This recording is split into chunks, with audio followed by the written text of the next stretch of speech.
Pozdrav svim mojim dragim ljudima na YouTube-u. Hvala vam za svaki like i što pomažete da kanal bude više vidljiv i da dopre do što više ljudi. Danas je subota, već treći dan za redom pada nam kiša, vrijeme je baš sivo i onako pravo zimsko.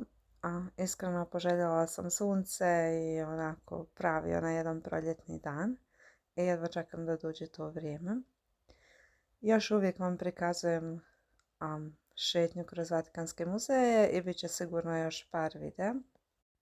Ja sam upravo odradila svoje vježbice i zaključila sam da mi je bolje prija kad ih odradim rano ujutro, već ovako kasno navečer. Odradim tipa nekih 15-20 do pola sata kako kad mi prija vježbica. Sad sam baš smandrljala, uradila sam 15 minuta, ali bolje i što već ništa ako mene pitate, jer je stvar u kontinuitetu i da se održi ta navika. Tako da sad vam objavljam ovaj video i onda se bacam na čitanje knjige jer sam sama kući i želim da dovršim knjigu koju već odavno čitam, nikako da je dovršim. Eto, to je to za večeras. Šta vi radite, pada li kod vas kiša? Pišite u komentarima. Pozdrav!